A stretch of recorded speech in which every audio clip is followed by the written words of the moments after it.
예, 이제 오늘의 본문은 바울이 1차 전도 여행을 하던 중에 이제 루스드라라는 지역에서 일어난 사건을 본문이 가지고 있습니다. 고린도후서 11장에는 바울이 복음을 위해서 내가 어떠한 고난을 당했다, 자신의 입으로 어리석은 자랑이다 칭하면서 그의 고생을 쭉 나열하고 있는데 40에 하나 감한매를 5번이나 맞고 3번 태장으로 맞고 3번 파선하였고 일주일을 깊음 가운데 지냈고 하는 여러가지 그러한 바울이 당했던 고난들에 대해서 나열하는데 그 중에 한 번 돌로 맞았다 하는 기록이 있습니다. 그 한 번 돌로 맞았던 사건이 바로 오늘 본문에 있었던 그 사건이라는 거예요. 1차 선도여행을 떠났던 바울과 바나바에게 하나님의 도우심의 손길, 역사하심이 함께 하심으로 가서 복음을 증거하는 지역마다, 증거하는 성마다 하나님의 말씀을 받아들이고 믿고 회심하고 돌이키는 놀라운 은혜의 역사가 많이 일어났습니다. 그런 은혜의 역사, 놀라운 역사, 감사한 역사가 많이 있었는데 이렇게 좋은 역사만 있었던 것은 아니에요. 이렇게 구원의 역사만 있었다라면 얼마나 신바람이 나고 좋았겠느냐마는 가는 곳마다 구원의 역사가 있었던 반면 또 가는 곳마다 유대인들의 핍박과 박해와 해방이 따라왔다라는 것입니다. 방해만 하면 좋았을 텐데 나아가서 바울 일행의 목숨까지 노리는 그들의 생명을 위협하는 그러한 일들도 부지기수였다라는 것입니다. 그러던 중에 이제 루스드라라는 지방에서 유대인들에게 바울이 잡히게 되고 바울은 죽도록 돌에 맞게 되는 그러한 상황에 이르게 된 것이 오늘 본문의 배경입니다. 누군가는 이 말씀을 가지고 이렇게 풉니다. 바울은 유대인들의 돌에 맞아 죽었다. 그러나 돌에 맞아 죽었던 그 바울을 하나님이 다시 살리신 것이다. 왜냐하면 돌을 던져서 친다라는 것은 당시의 처형 관습이었다라는 거예요. 그러니까 죽이기 위해서 돌을 던졌는데 어떻게 다시 살아날 수가 있느냐. 이것은 그들이 바울의 버릇을 고치고 화풀이를 하려고 돌을 던진 것이 아니라 바울의 목숨을 위협하던 자들이 바울을 잡아서 돌로 친 것이기 때문에 바울이 살았는지 죽었는지 확인하는 것은 기본이었다라는 거예요. 그렇기 때문에 바울은 죽었지만 하나님이 복음을 위해서 다시 살리신 것이다 라고 해석하는 이들도 있고, 또 누군가는 그들이 바울을 죽이려고 돌로 친 것은 사실이지만 하나님이 그 순간에 그들의 눈을 어둡게 하셔서 아직 바울이 죽지 않았음에도 마치 죽은 것처럼, 오늘 본문에 뭐라고 나와 있습니까? 돌로 바울을 쳐서 죽은 줄로 알고, 하나님이 그들의 눈을 가리셔서 바울이 죽지 않았지만 죽은 것처럼 보이게 하셔서 바울이 살아났다, 이렇게 또 말씀을 해석하는 사람들도 있습니다.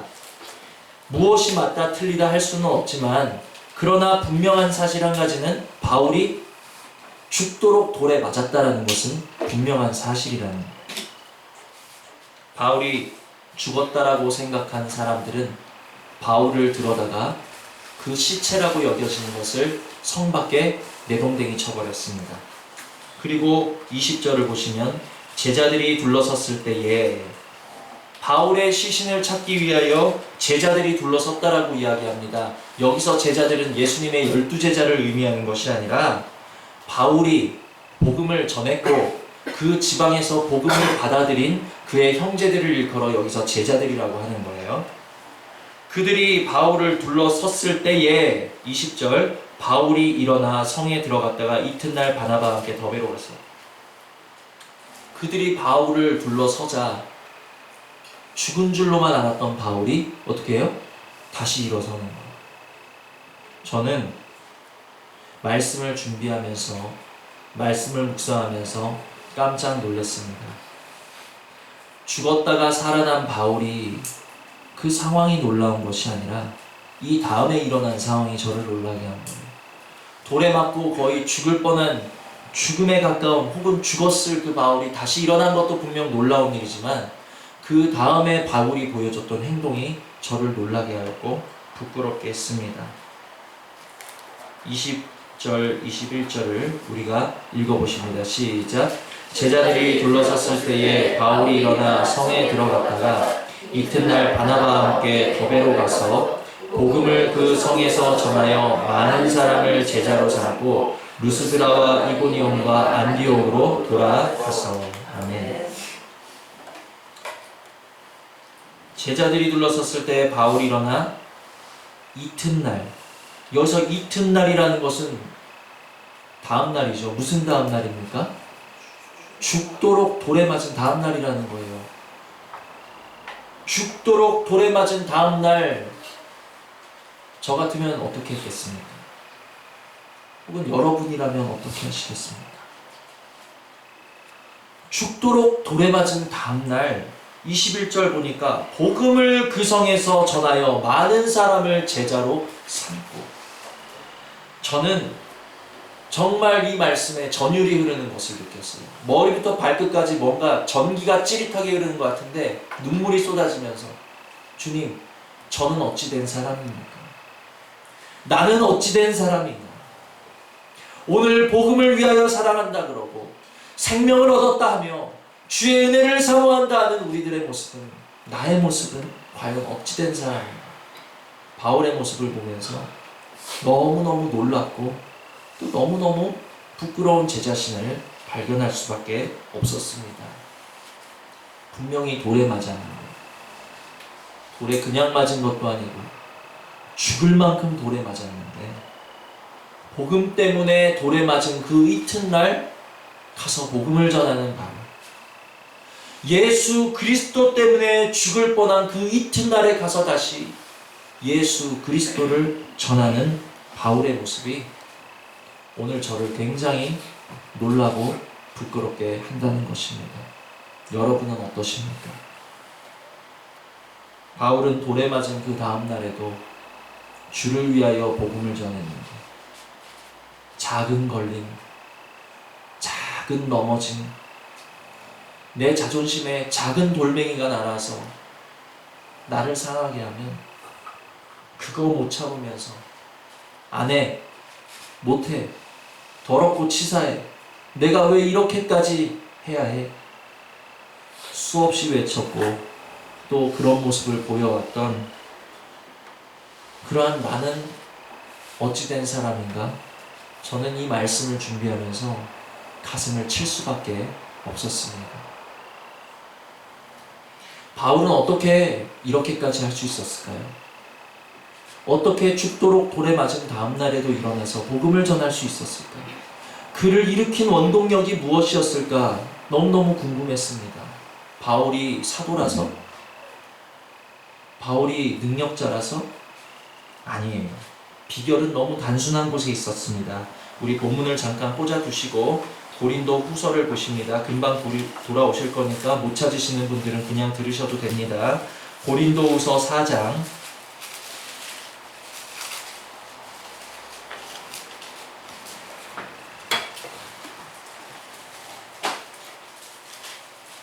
고린도후서 4장 7절로 10절 우리 다 같이 읽습니다. 시작. 우리가 이 보배를 질그릇에 가졌으니 이는 능력의 심히 큰 것이 하나님께 있고 우리에게 있지 아니함을 알게 하려 함이라. 우리가 사방으로 우겨쌈을 당하여도 쌓이지 아니하며 답답한 일을 당하여도 낙심하지 아니하며 핍박을 받아도 버림받지 아니하며 거꾸러뜨림을 당하여도 망하지 아니하고 우리가 항상 예수 죽인 것을 몸에 짊어지는 예수의 생명도 우리 몸에 나타나게 하려 함이라. 아멘. 이 말씀에서 어째서 바울은 돌에 맞은 다음날, 죽을 뻔한 그 다음날에도 예수를 증거할 수 있었는가? 이 말씀에 그 비결이 나와요. 단순합니다. 항상 예수 죽인 것을 몸에 짊어지는 예수의 생명도 우리 몸에 나타나게 하려 함이라. 바울은 예수 죽인 것을 몸에 짊어진 사람이었다. 기억하시기를 바랍니다. 예수 죽인 것이 무엇입니까? 십자가지. 바울은 늘 십자가를 몸에 지고 늘 십자가를 마음에 품고 늘 십자가를 자랑하던 사람이었다는 것을 우리가 잘 알고 있다는 것입니다. 십자가, 십자가. 우리가 많이도 부르고 많이도 알고 많이도 이야기하는 그 십자가. 바울은 단순하게 그 십자가를 품고 살았던 거예요. 바울은 단순하게 그 십자가의 능력을 믿었기 때문에 다음 날에도 일어나서 다시 십자가의 길을 걸어갈 수 있게 됐다라는 것입니다. 십자가를 마음에 품은 자는 하나님께서 반드시 세우시는 권능으로 그 영과 몸을 다시 세우시는 것을 믿으시기를 바랍니다. 십자가를 짊어진 삶은 무엇인가? 우리가 항상 예수 죽인 것을 몸에 짊어짐은, 십자가를 몸에 짊어짐은 예수의 생명도 우리 몸에 나타나게 하려 합니다. 우리 산자가 항상 예수를 위하여 죽음에 넘기움은, 십자가에 넘기움은 예수의 생명이 또한 우리 죽을 육체에 나타나게 하려 함이니라. 십자가를 지는 삶은 내가 사는 삶이 아니라는 거예요. 내가 죽어지는 삶이 바로 십자가라는 것을 믿으시기를 바랍니다. 주님, 오늘 십자가를 진다 하면서, 십자가를 사랑한다 하면서, 작은 돌멩이조차 허용하지 않는, 허용하고 싶지 않은 너무나도 가식적인 내 모습을 주님 앞에 고백합니다.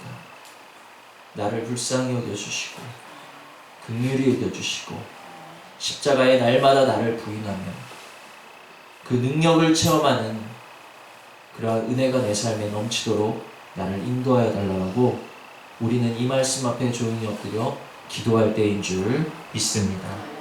그래서 10절을 보시면, 16절을 보시면, 그러므로 우리가 낙심하지 아니하노니 겉사람은 후패하나 우리의 속은 날로 새롭도다. 이것이 십자가의 능력인 것을 기억하시기를 바랍니다. 우리의 몸은 쇠할 수 있어요. 몸은 상할 수 있어요. 우리의 자존심은 다칠 수 있어요. 우리의 어떠한 것은 돌에 맞을 수 있다 할지라도 십자가를 바라보고 십자가를 붙잡는 사람은 다시 일어나게 하신다는 것을 기억하실 수 있기를 바랍니다.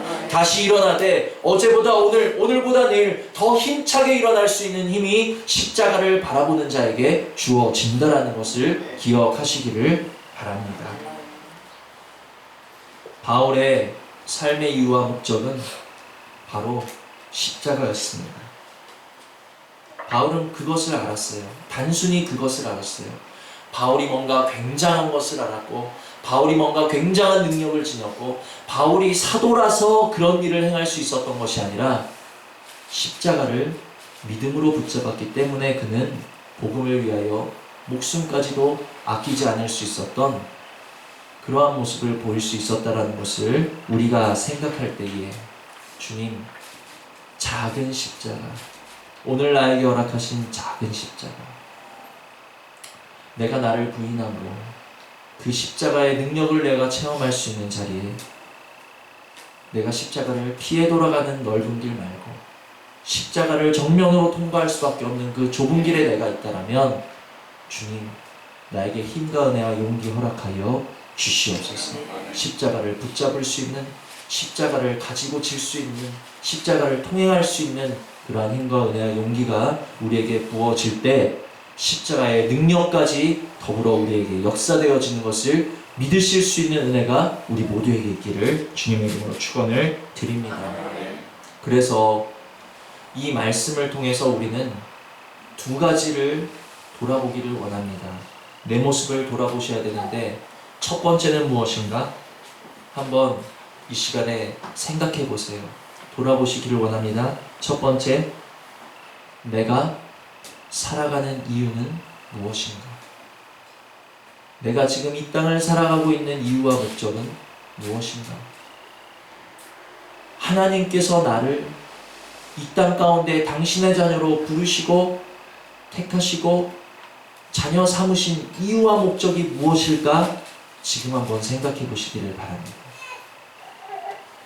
이미 십자가에 못 박은 우리의 정과 욕심, 내 자아를 위해서 살아가라라고 저와 여러분을 부르신 것은 아닐 거예요. 복음의 능력을 체험하고 그 체험된 능력을 증거하는, 증거자 되는 삶을 살기 위하여 저와 여러분을 부르셨다는 것을 믿으시기를 바랍니다. 나사로가 죽었습니다. 나사로가 다시 살아났잖아요.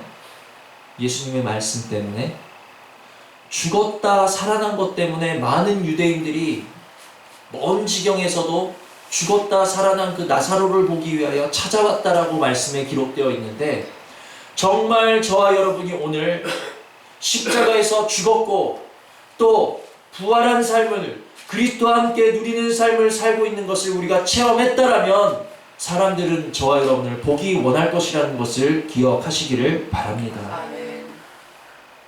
우리는 증거자가 되셔야 된다라는 거예요.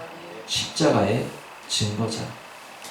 그런데 그 십자가를 체험하지 않고서 나는 십자가를 알아, 마치 내가 체험한 것처럼, 십자가에 대해서 뭔가 아는 것처럼, 그것은 거짓 증인이죠.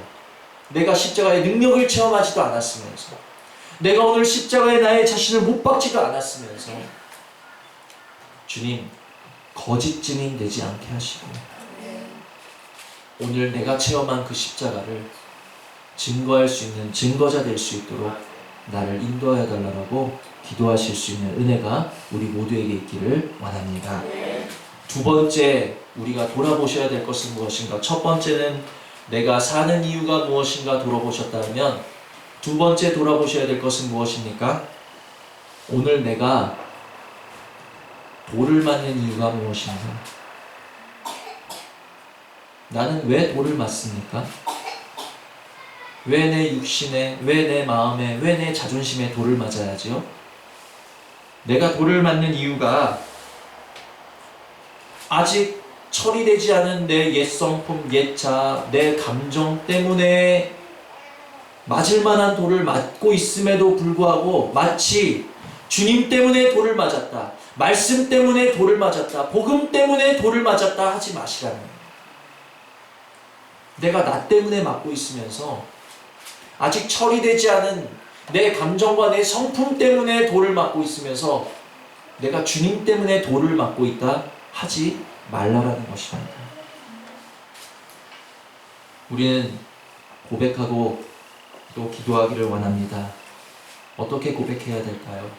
저는 이렇게 고백하고 기도했습니다. 주님, 돌에 맞으면서까지 그리스도를 위해 살아갈 자신은 저에게 없습니다. 이게 저의 고백이에요. 그리고 또 기도는, 그러나 나를 살리신, 나를 부르신 이유와 목적에 대해서 내가 오늘 하루 분명히 알고 살아갈 수 있는 은혜를 나에게 부으시고 내 가정에 부으시고 우리 교회에 부어 주시옵소서. 그것이 저의 기도입니다. 나를 살리신 이유와 목적이 뭐라고요? 십자가를 체험하고 그 체험한 것을 증거하는 것이 오늘 저와 여러분을 살리신 이유와 목적이라는 것을 기억하시기를 바랍니다. 그것이 바로 그리스도를 본받는 삶이요 여호와를 경외하는 삶인 줄 믿습니다.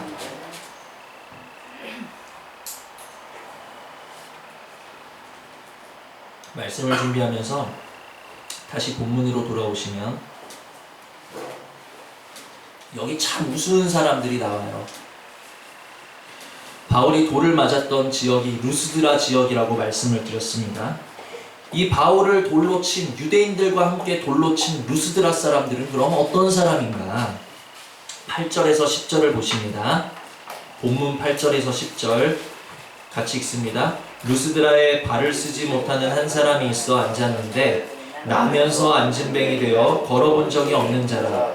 바울의 말하는 것을 듣거늘 바울이 주목하여 구원받을 만한 믿음이 그에게 있는 것을 보고 큰 소리로 가로되 내 발로 바로 일어서라 하니 그 사람이 뛰어 걷는지라. 아멘. 여기서 바울이 그 루스드라에서 나면서부터 앉은뱅이를 고친 기적의 사건이 일어납니다.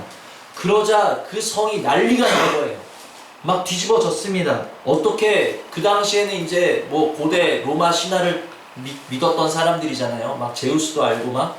그러니까 사람들이 제우스가 사람의 모습으로 나타났다, 헤르메스가 사람의 모습으로 나타났다 하면서 바울과 바나바를 막 둘러싸고 막 요란스럽게 그들에게 제사하려고, 그들을 경배하려고 막 난리가 난 거예요.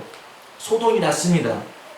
그러자 바울이 15절 가로되 여러분이여 어찌하여 이러한 일을 하느냐. 우리도 너희와 같은 성정을 가진 사람이라 너희에게 복음을 전하는 것은 이 헛된 일을 버리고 천지와 바다 그 가운데 만유를 지으시고 살아계신 하나님께로 돌아오라 함이라. 내가 이러한 복음을 증거하고 이러한 이적을 행하고 여러 가지 너희에게 하는 이 모든 일들은 내가 신이라서가 아니라 나도 사람인데 너희들에게 이 능력을 주시는, 우리에게 구원을 베푸시는 살아계신 하나님을 전하기 위함이다. 이렇게 바울이 이제 설명을 쫙 한 거예요. 그래서 겨우겨우 무리를 말려서 18절 이렇게 말하여 겨우 무리를 말려 자기들에게 제사를 못하게 하니라.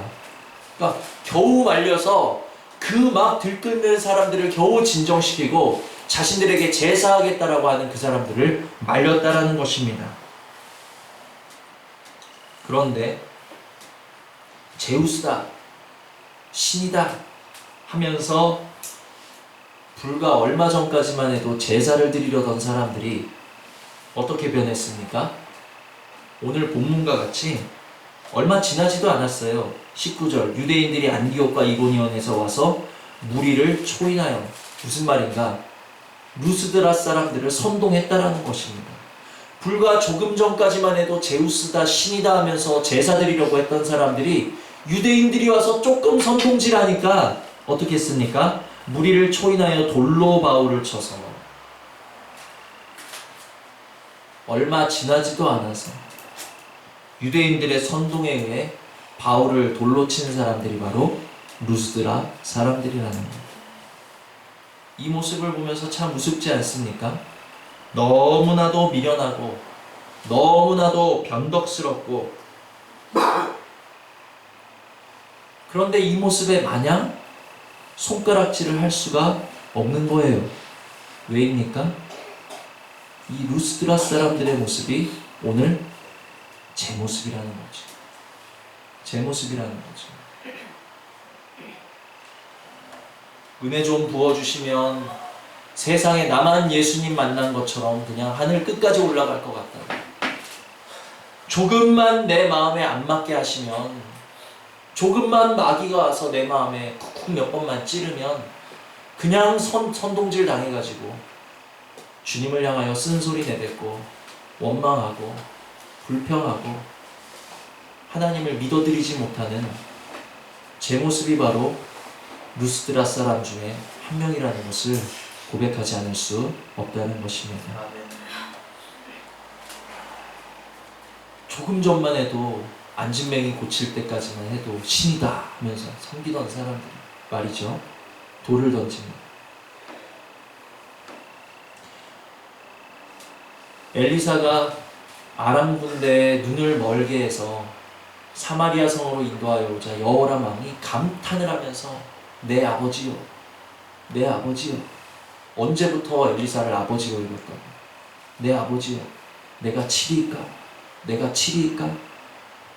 그런데 조금 지나서 아람 군대가 사마리아 성을 포위하니까 그 여호람이 뭐라고 하는 줄 아십니까? 오늘날 사밧의 아들 엘리사의 머리가 그 몸에 붙어 있으면 하나님께서 내게 벌이의 벌을 내리실지. 루스드라 사람의 모습이나 그 여호람의 모습이나 오늘 저의 모습이나 아마 달아보면 똑같을 거예요. 그런데 이렇게 변덕스럽고 이렇게 미련하고 이렇게 한결같이 못한 자를 오늘도 불쌍히 여기시고 오늘도 긍휼히 여겨주시고 오늘도 사랑한다, 너는 내 아들이다, 저와 여러분을 불러주시니 주님의 변함없는 그 사랑을 우리는 감사하실 수 있는 은혜가 있기를 바랍니다. 오늘 저와 여러분이 이 자리에 나와서 하나님을 찬양하면서 섬기면서 말씀드리면서 예배할 수 있는 이유는 결코 우리가 의로워서가 아니라는 거예요. 결코 우리가 잘나서가 아니라는 거예요. 우리가 예뻐서가 아니라는 거예요. 우리는 오늘도 변덕스럽고 우리는 은혜 좀 부어주시면 그냥 감사하다가 내 마음에 좀 맞지 않는 상황이면 그냥 원망하고 우리는 그런 사람들이지만, 그러나 오늘도 그 십자가의 은혜를 믿음으로 말미암아 우리에게 값없이 사랑의 은혜를 부어주고 계시는 그 하나님께만 모든 감사와 영광 돌리실 수 있는 저와 여러분 되시기를 주님의 이름으로 축원을 드립니다. 아멘. 마지막으로 이 루스드라 사람들을 선동한 유대인들에 대해서 살펴보고 말씀을 맺도록 하겠습니다. 13장 44절을 보시면